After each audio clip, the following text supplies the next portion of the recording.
I think imposter syndrome has got to go. Having confidence before you feel competent, that's like a superpower. Things will go wrong. So why would you make that something that steals your sense of good enoughness? And now we see that actually what we need is a different threshold to allow ourselves to feel confident. Hello, my beautiful friends. My name is Dr. Becc. And I am Kristeen Barker, and this is Am I Doing It Wrong? A podcast for doctors by doctors. Every week on the pod, we'll be bringing you conversations which shine light in dark places, normalise the doctor journey, ease unnecessary suffering, and give you actionable steps to thrive in all facets of your life. So grab a cuppa and get cozy for this week's episode of Am I Doing It Wrong? The podcast for doctors by doctors. So guys, we are actually writing off a bit of a high for us, for Kristeen and I, for Am I Doing It Wrong? The podcast.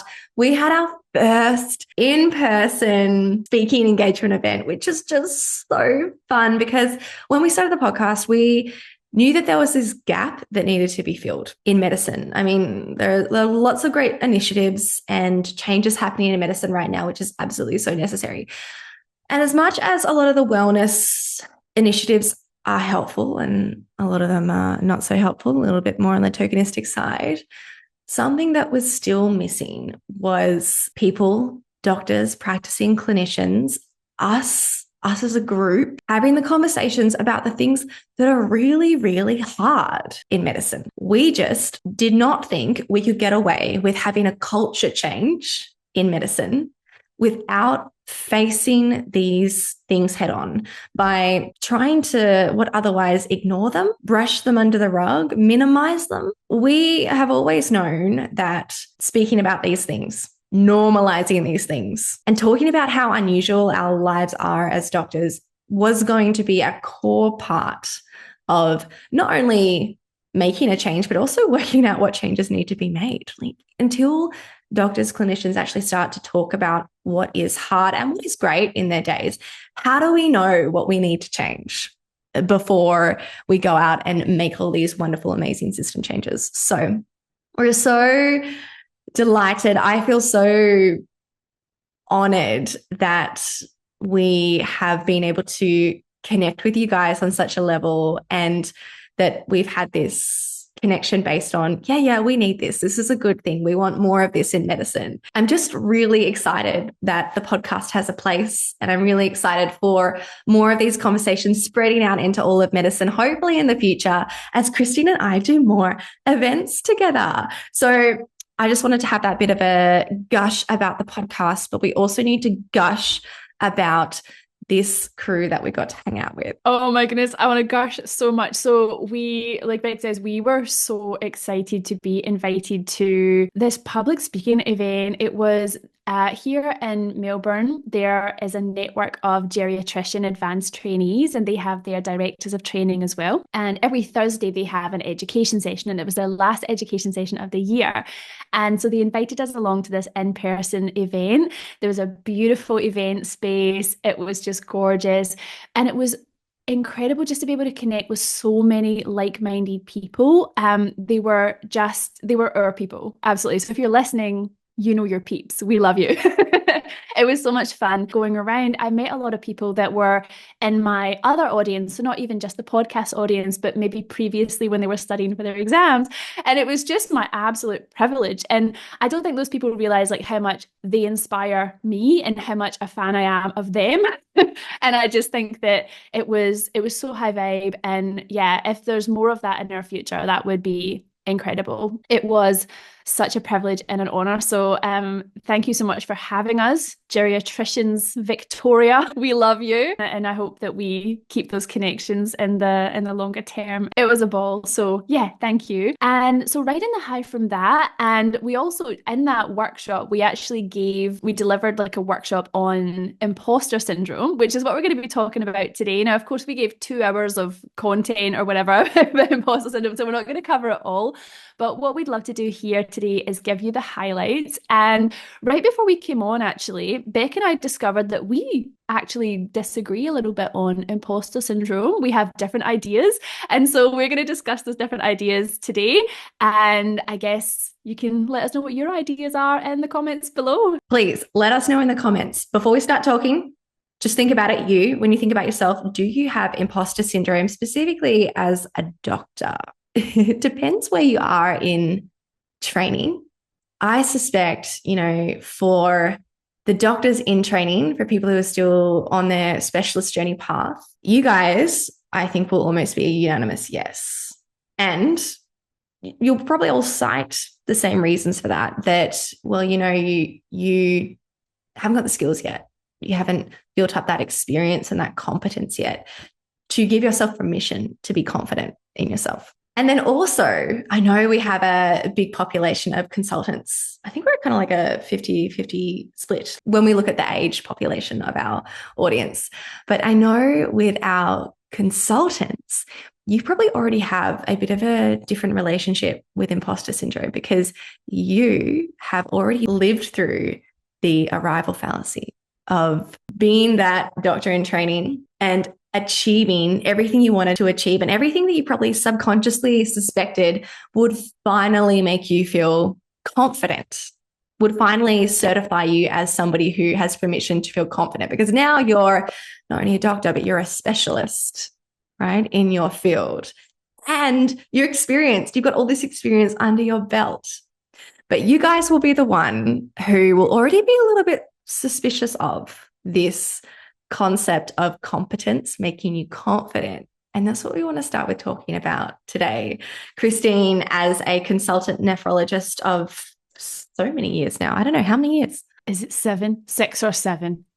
That's a lot, but not enough. So I'm sorry for all of you guys who have not gotten to your consultancy yet, but I think Kristeen has a bit of a bubble to pop for us here. Absolutely. And this, confidence versus competence thing. So I think this was the first time that I had a really intense imposter syndrome during my training was when I became a consultant. Absolutely.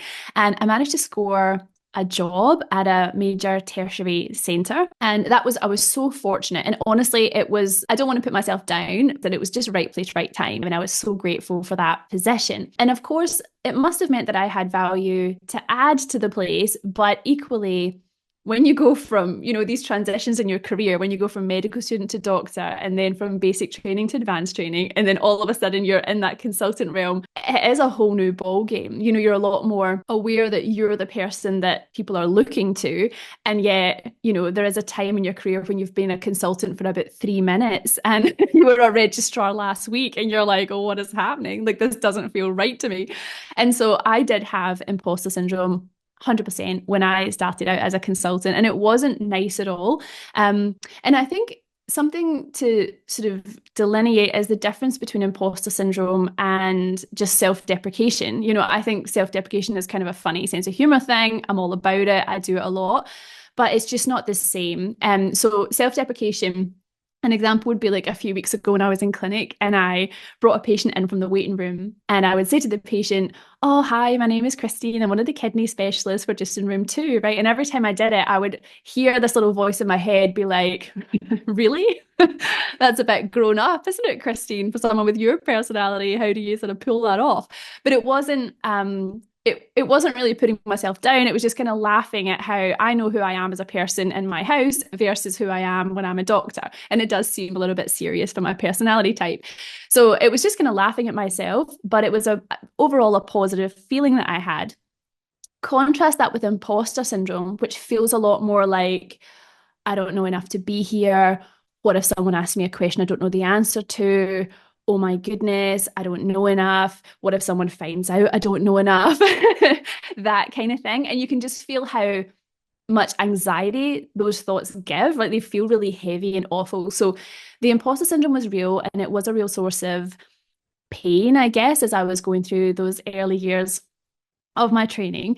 And I think this concept of confidence versus competence is such an interesting one, because I think the first thing that I thought when I had imposter syndrome was, I need to know more, right? I need to know more. This is what's going to happen. I'm going to just learn a lot of stuff, right?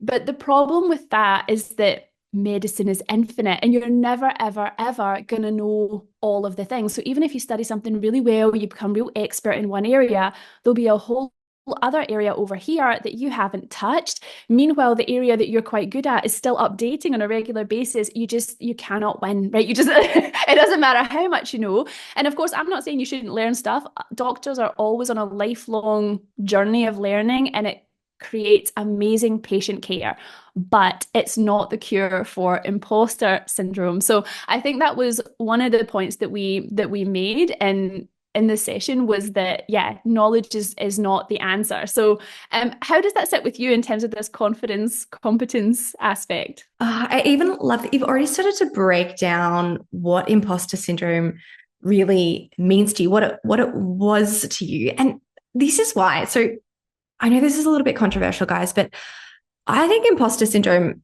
has got to go.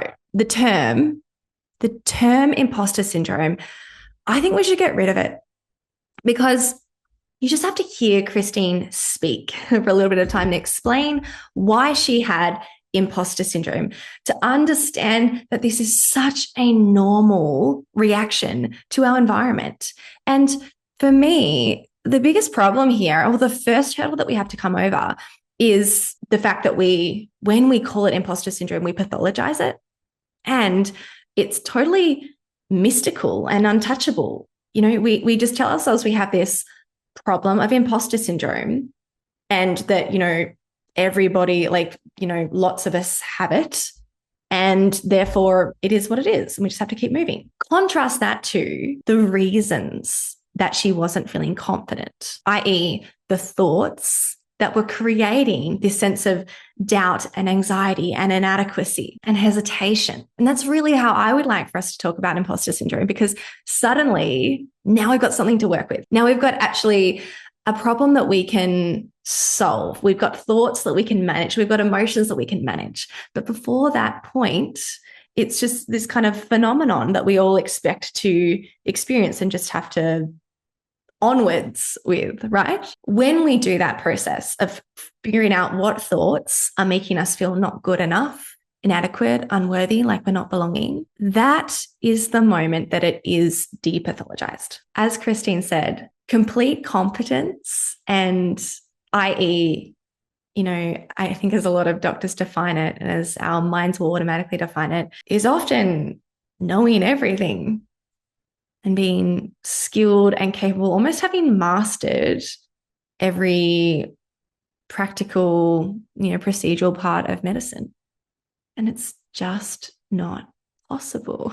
So when we ask ourselves to define the thought that's making us feel not confident in that moment, we hear the sentence of, I'm not good enough at X procedure right now, or I'm not sure, I'm not certain that this procedure is going to be successful when I do it today in this moment. And now we've got this thought that says, well, the problem is, you know, the reason that I'm feeling this way and the problem in the situation is that I'm not sure. And now we're like, wait a minute, how could I ever feel anything other than sure in the context of this situation?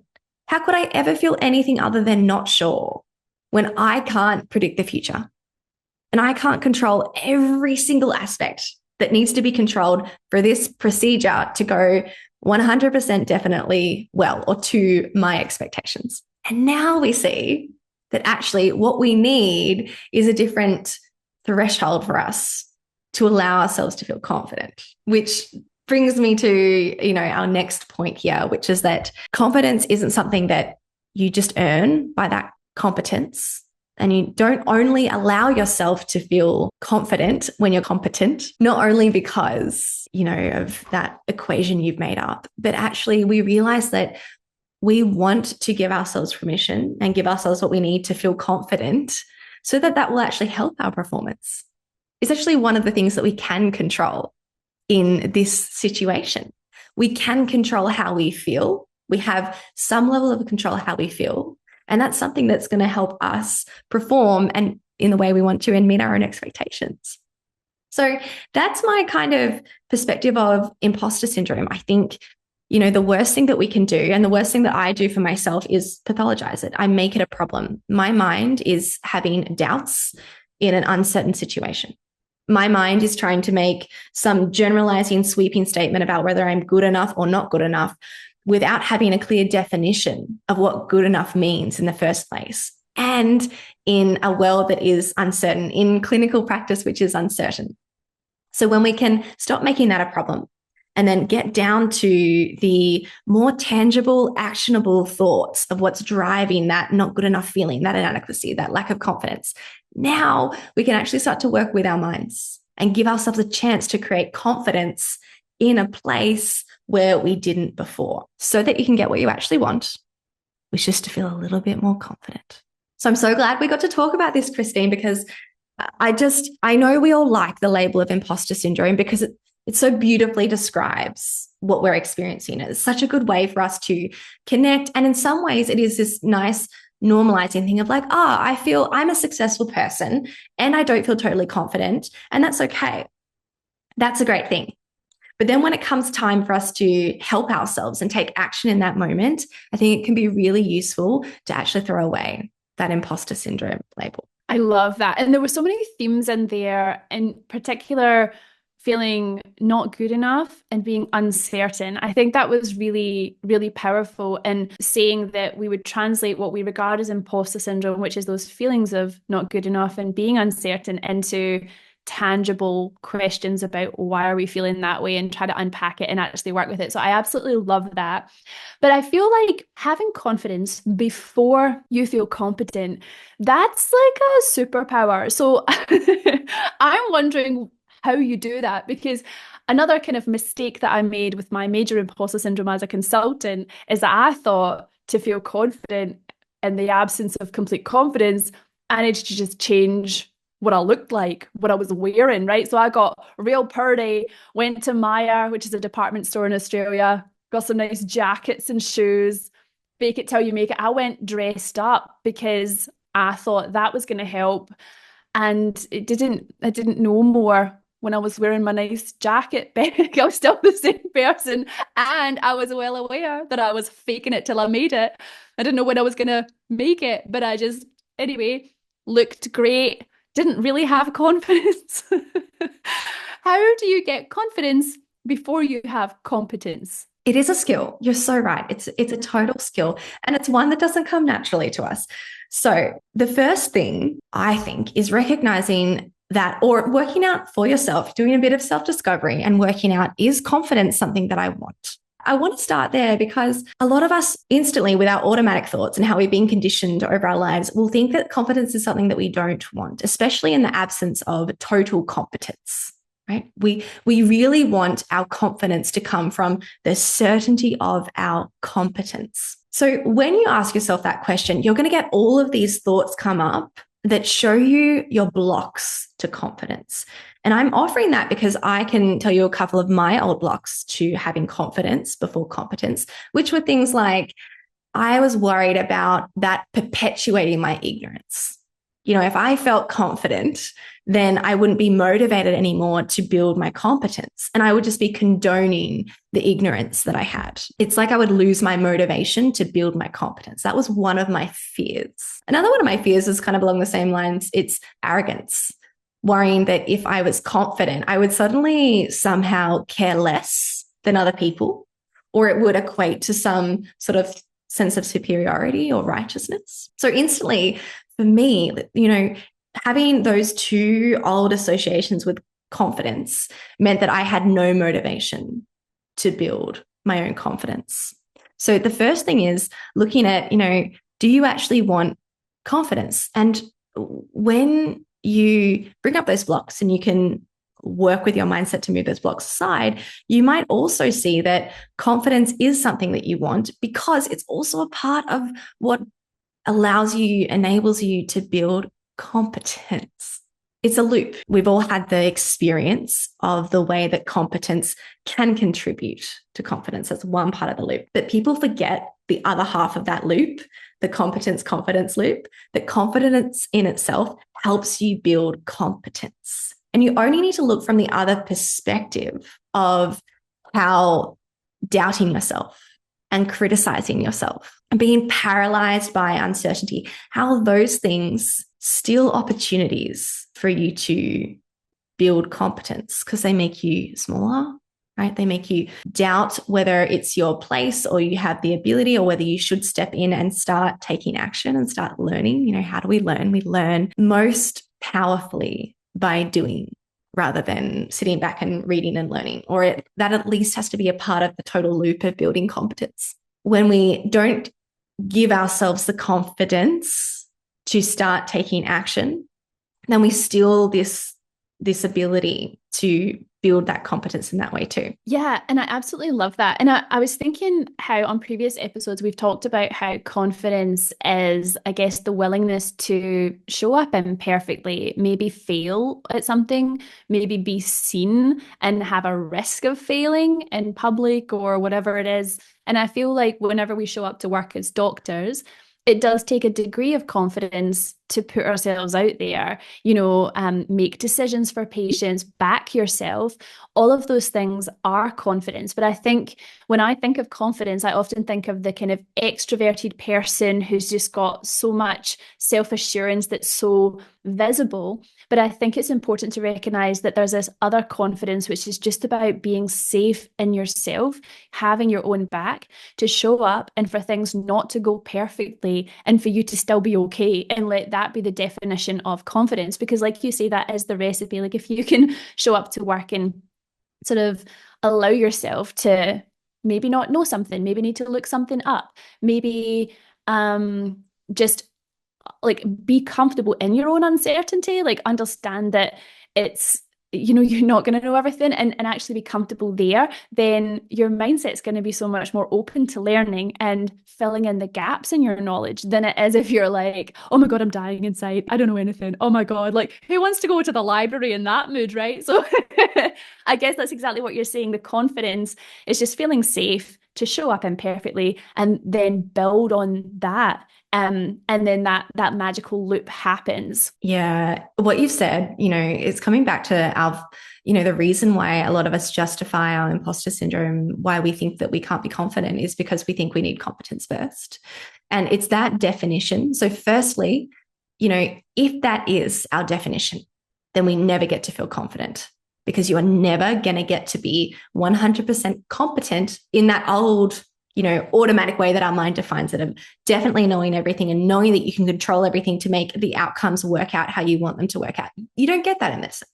So the first thing is that we need to start to face this definition, this metric that our minds have built, this old, probably, for me, definitely, I remember when I went into medical school, I had this really naive thought that I would come out at the end of medical school and it was going to be worth studying so hard, because then I would know all the things and I'd be able to solve every problem. I had this idea that I could learn sort of the foundations of all the physiology and the pathological processes, such that, I guess I just thought that's how doctors functioned, that anything could show up to their door, but they understood the physiology and the pathophysiology. They understood the body so well that they could work it out. Much like math. I really loved math when I was in school. And I knew that if I just understood the fundamental processes, then they could throw any kind of weird, wonderful, dressed up problem. And it didn't matter, because if I could identify the core question and the core processes we needed to go through, I could work it out. And I thought that that's how the human body worked too. And I just want you guys to sort of reflect in your mind, if you have this idea of competence, achieving competence, please define that for yourself. What does that actually look like? And you might end up with a less perfectionistic version of competence. So firstly, if you end up with that perfectionistic version of competence, that you could just, know enough things that basically 99.9% of the time you never get a bad outcome, or maybe you always know exactly what, process you're going through, or diagnostic process or management process you have to go through with every single problem that shows up in your clinic or on your ward. If that is your competence bar, then that's your place to start with. You need to start questioning that. And then for some of you, I suspect a small majority of you, you might have a more reasonable, more practical version of competence that, takes into account perhaps it might be, average complication rates, or recognizing that, as long as you're, functioning well with your bread and butter of your specialty, then that is my level of competence. So start with questioning what your competence definition is here, because a lot of us will say, I'm not going to let myself feel confident until I feel competent. So question that in your mind, just see what comes up. You want to be really interested. And then ultimately what you want to do is create a sense of confidence that takes into account the reality of the world, which is that it is uncertain. You don't get to predict the future. You don't get to know what is going to happen. The most unshakable confidence needs to come from accepting the reality that the world is uncertain. And as a human, you only have so much power. And I know that's really difficult, but what that actually means is a confidence that allows you to make mistakes, and for that to not take a chunk of your confidence out, for you to be able to actually get it wrong, do it wrong, be uncertain, make a mistake, and to still be able to stand in confidence, not because you don't care about the mistake that you've made, not because you don't wish that things were different, not because you are saying you don't need to learn anymore, but recognizing that these things happen in our world. These things happen in clinical medicine. They're inevitable. Things will go wrong. So why would you make that something that steals your sense of good enoughness, of worthiness, of deservingness, of adequacy, of belonging in medicine, when all that's doing is decreasing your confidence, which is decreasing your performance thereafter? We need people like you who are able to not just show up when things are good and when things are working, but we need people in medicine who can show up to the hard stuff. And one of the hardest things for people, for humans, is showing up in situations that are high stakes, that matter, where you care, and when you don't have that much control. You don't have total control. And as Kristeen was saying before, that is why this is a skill, to have confidence without necessarily having total perfect competence. It's very easy to have confidence when things are going well, but your patients need you when things aren't going well as well. So just to tie this all up, imposter syndrome, check in with yourself and notice, is that term a useful term for you? Is it something that is helping you at this stage in your life in a way that is comforting and normalizing and actually makes you feel, ironically, not like you don't belong, but actually using that label maybe makes you feel like, wait a second, it's not me. There's nothing wrong with me. I'm just like everybody else having these doubts. Then also we want to offer to you guys, at some point, that label of imposter syndrome can feel like a judgment. It can feel like you are doing it wrong and maybe you shouldn't have doubts, especially with that terminology we use, imposter syndrome. It sounds pathological. It sounds like something's going wrong. But actually, if you can just rephrase it to what it quite literally is, which is doubting thoughts, thoughts that doubt and criticize you, despite what other people would recognize as your competence and success. Because when you do that, we start to quite easily see, wait a minute, actually nothing's going mystically terribly wrong here. I'm a human working in an uncertain specialty, working in clinical medicine with other humans. And it's quite normal for my brain to offer me doubts. And secondly, starting to look at what those actual doubts are will help you see the path forwards. What is my mind actually doubting me about here? And do I want to, A, do something about that doubt? Like, is it showing me something that I can practically, circumstantially do or change? Do I want to actually study that topic a little bit more? And then also with that, recognizing that sometimes your brain is doubting you because it wants you to be sure. It's like, I'm going to doubt you. I'm going to not let you be confident here unless you have 100% certainty about how the future is going to work out in this situation. And in that case, and in almost all the cases of these imposter syndrome thoughts, there's mindset work that you can do there. Yeah, absolutely. And I think everything you've just said is pure gold. But I want to just swing back a little bit into just those themes of being good enough and being uncertain. And we've talked a lot about how the individual can sort of reflect, like how we can reflect on our own performance and our own definitions of confidence and competence and what that means. But I think it's important to acknowledge that imposter syndrome is kind of the result of medical culture in a way, or that was certainly my experience, that there was my thoughts about myself, but a lot of them were present because of what I perceived to be the expectations of people around me or the way that other people around me were showing up. And one of the things that was really impactful in helping me to minimize my imposter syndrome from being a consultant, at least, I've still got plenty of imposter syndrome to be had, but in that one area was when I kind of realized that everyone's just pretending, like everyone seems to have imposter syndrome. So, for example, I would be so worried about showing up to a ward round and being asked a question by a very capable registrar that I didn't know the answer to, right? Those kind of surprise, like on the spot, they're looking at you for answers. That would terrify me to my core, right? Because I didn't feel like I was ready for every scenario on planet Earth. And I would look around and I would think that all of the other consultants were completely prepared for any eventuality. And along the way, I realized that some of the other consultants were using the electronic medical records in their office and looking at them all before they went on their ward round so that they were not surprised, right? So that was like a revelation to me. And the same thing kind of happens in clinic where people might pre-read the notes and the referrals before they go to clinic. So they kind of know what they need to look up to get along and get through their day.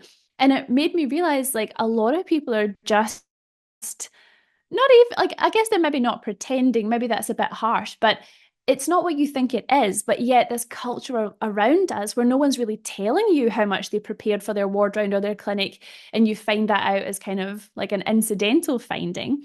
People aren't being straight up about it either, right? And so it makes you feel like there's something wrong with you when really it's about this facade that everyone is putting on a show. And the older you get, and especially as a consultant, you feel more pressure to have that facade than at any other time in your career, right?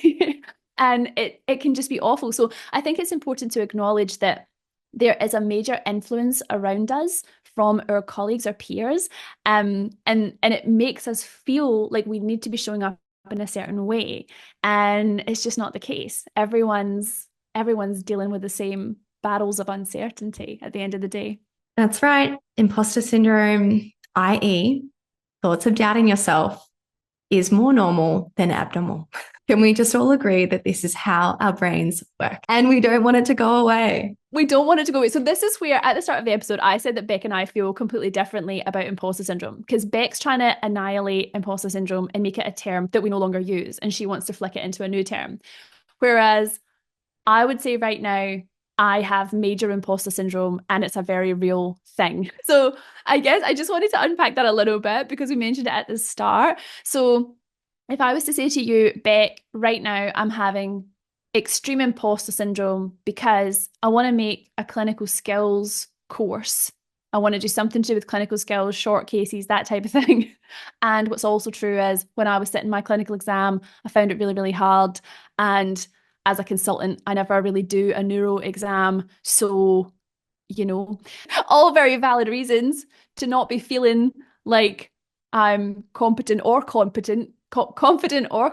Editing this episode is going to be a nightmare because every time we say one word, we mean another word, right? I don't know how it's going to take me years to edit this episode. But anyway, I don't feel competent or confident in that area. So you're saying that imposter syndrome is not real. What do you mean by that? And how can you help me? I mean, it's not real in the sense that it's not a pathology. That's really what I'm trying to get across. I want us to stop making it a problem like it's some kind of stop sign that we feel doubt. I want us to be able to, so firstly, feel the doubt and not let that, the only reason that imposter syndrome is a problem is because when we feel these doubts, we withdraw.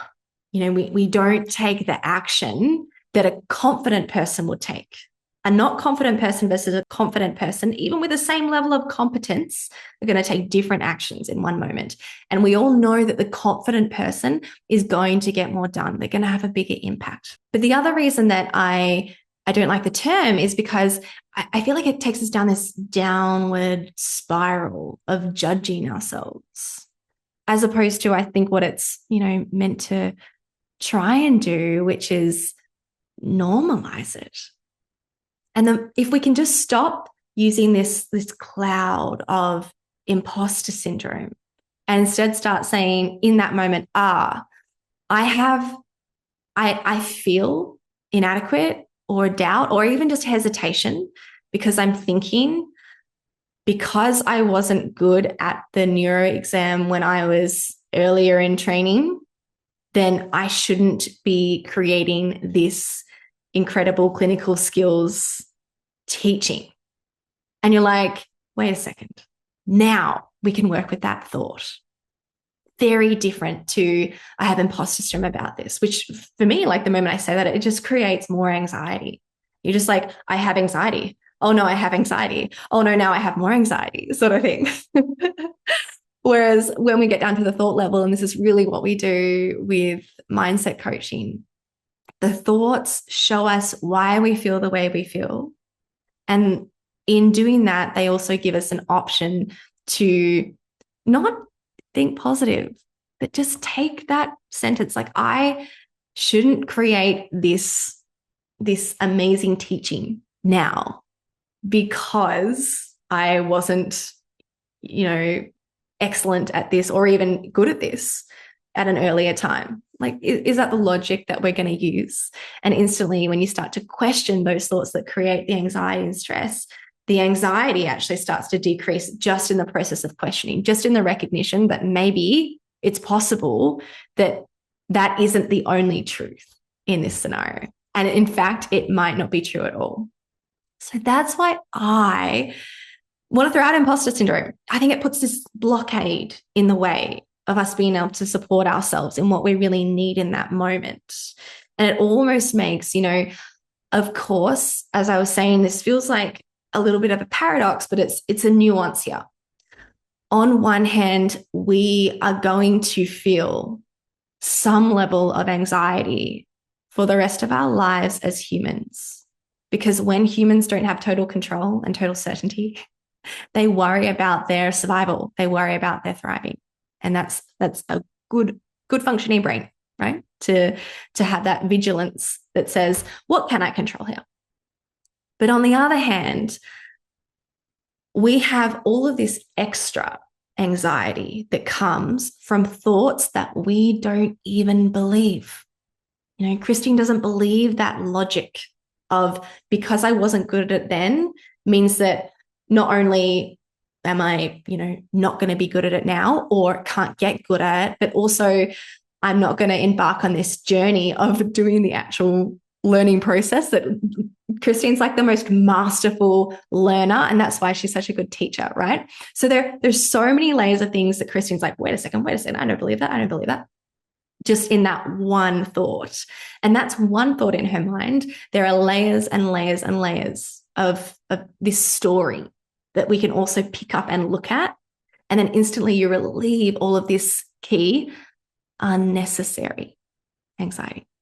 The good thing about this is we're actually getting down to her actual integrity and what she really believes, because, we've worked together for a while now, Kristeen, and I know that actually you're the kind of person who would ultimately say, yes, there's risk involved in this. And yes, it's possible that I'm not going to do an excellent job of this, but I'm still going to embark on the journey. I'm still going to take on the challenge, and I'm still going to put something out there for other people to benefit from, because not only A, is my number one goal to serve other people and have them benefit from it too, but also B, even if that doesn't work, even if it's not something that people benefit from, the worst case scenario here is that Kristeen becomes more skilled in this area that she cares about, right? So we end up with reasoning that we actually like. So we throw out all that unnecessary anxiety and we're left with just the normal human anxiety of, wait a second, I can't predict the future. I can't control everything.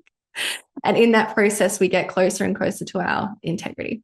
Yeah, I love that. And I think it does. And I think I'm getting closer and closer to agreeing with you on we should just translate imposter syndrome into something else so we can deal with it, dissolve it, and achieve them big goals. So I hope that that resonated with you all. And thank you so much for listening. And if you are having some degree of imposter syndrome as the old term, and you want to turn it into this confidence and therefore competence that Beck's talked about, I hope you got so much out of this episode. Definitely grab a journal, write down some notes about it. I'm sure it'll dissolve it in a hot minute. And thank you so much for listening. We are so excited to be here with you, and we will see you again next week. Bye. I've been waiting all my life for something. I've been down the darkest roads and up in the